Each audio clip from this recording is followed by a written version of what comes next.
Okay so welcome back to 75 days challenge. तो आज जो चैलेंज है उसका नाम है 3 थिंग्स इन अ डे। तो एक्चुअली में हुआ क्या था कि जब 12th में मेरे 50% आए तो घर वाले बहुत ही डिप्रेस थे। पड़ोसी बोल बोल कर उनको बोल रहे थे, और क्योंकि वो उनको बोल रहे थे वो मुझे बोल रहे थे, और मैं डिप्रेशन में चला गया।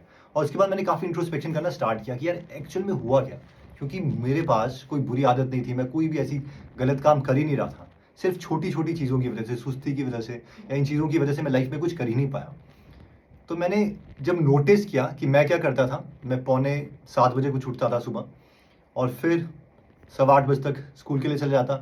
3 बजे वहाँ से छुट्टी होती, पौने 4 बजे तक पहुँचता, आता खाता पीता और फिर खेलने चले जाता। तो 7-8 बजे तक जब तक घर में आता वापस काम करने के लिए, तब तक थक जाता था, और फिर अगेन 10 साढ़े 10 बजे मैं सो जाता था। तो एक्चुअल में काम हो ही नहीं पाता, हमेशा कल कल कल करके वो बहुत ही आगे चला जाता था। जबकि मेरे दोस्त जो थे, जो अच्छा कर रहे थे, उनका जो सीक्वेंस था वो उल्टा था। वो आते थे, रेस्ट करते थे, 1 घंटा छोटा सा नैप लिया 40-45 मिनट का, 3-4 घंटे अच्छा पढ़ते थे, फिर थोड़ा खेलने आते थे, फिर पढ़ते थे, या फिर सुबह दोबारा से 1-2 घंटे और विल पावर की वजह से और पढ़ लेते थे।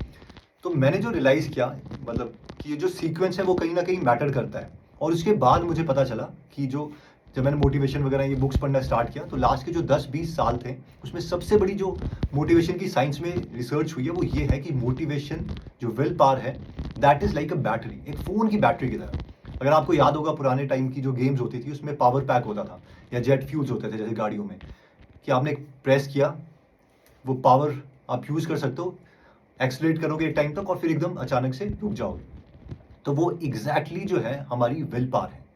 तो इसीलिए अब मैं क्या करता हूँ कि जब भी मुझे कोई काम करना है, तो मैं हमेशा कोशिश करता हूँ कि सुबह जैसे ही मैं उठूँ तो 11 या 12 बजे तक उससे पहले अपने जो हाईएस्ट प्रायोरिटी टास्क है वो कर लूँ। तो इसके लिए इस तरीके की कॉपीज़ है मेरे पास, जो कि अगर आप देखोगे प्लानर होते हैं। इसमें क्या होता है कि एक नॉर्मल टू डू लिस्ट है जो आप बनाते हो, और ऊपर टॉप 3 चीज़ें होती है कि आप कौन सी टॉप 3 चीज़ें हैं जो आपको एक्चुअल में लाइफ में मूव करेंगी, ऐसा कौन सा डोमिनो इफेक्ट क्रिएट कर देंगी कि आपने एक बार करा और वो रिपीटेडली आपका मेन जो टारगेट है उसको हिट करने में कोशिश करेगी। तो अगर मेरे ये 3 टास्क हो जाते हैं और ये बीच नीचे वाले ना भी हों, तो भी मेरे को लगता है कि ये जो दिन है आज का मैंने जीत लिया है, और मतलब वो खुशी सी महसूस होती है। तो ऐसी डायरीज आपको खरीदने की ज़रूरत नहीं है। ये तो अभी थोड़े पैसे वगैरह आने लग गए हैं तो ये डायरीज वगैरह मैं खरीदना स्टार्ट कर दिया, लेकिन इससे पहले मैं क्या करता था कि नॉर्मली जो भी दिमाग में सुबह आ रहा है, या उससे एक रात पहले जो सारी चीज़ें वो डायरी में लिख दो, और उसके ऊपर आप ABC लिख सकते हो। जब आपने सारी चीज़ें लिख दी, ABC लिख दिया, और उसके बाद ए पे फुल एनर्जी आप पुट करना स्टार्ट कर दो। अगर आप ऐसा करोगे, छोटे छोटे टास्क, कि हमेशा ए पे हिट किया, हर चीज़ भूल गए उस टाइम, कि आपने रूल बना दिया कि दिन के 12 बजे तक कोई मोबाइल ऑन नहीं होगा, कोई ईमेल्स नहीं आएंगी, कोई कुछ नहीं होगा, किसी के फ़ोन नहीं मैं सुनूंगा, और हमेशा वो टास्क को हिट कर रहे हो।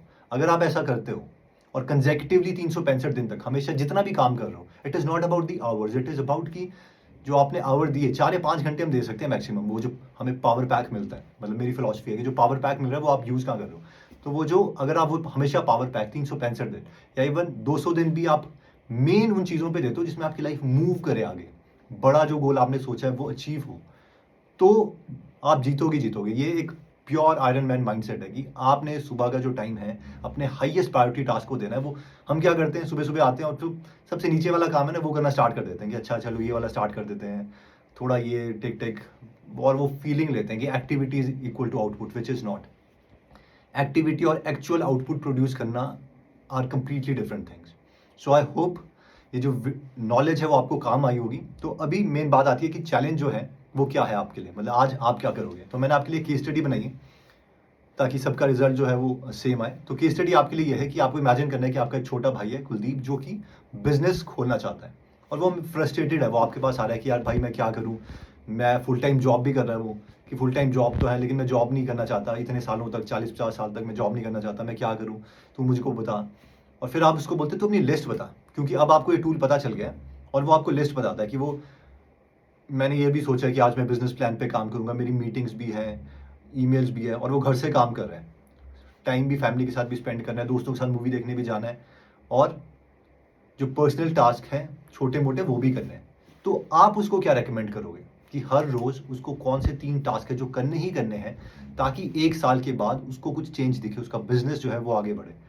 तो जो भी आपके रिजल्ट हैं वो जो फॉर्म है उसमें आप एंटर कीजिए, आज का डेज चैलेंज नंबर लिखिए, और फिर मैं उसको पढ़ के जो भी रिकमेंडेशन है वो आगे दूंगा। Thank you so much, I hope आप इसको एक्चुअल में यूज़ करोगे। तो चैलेंज का मतलब is not knowledge, it is action. Please take action. Thank you so much. जय हिंद।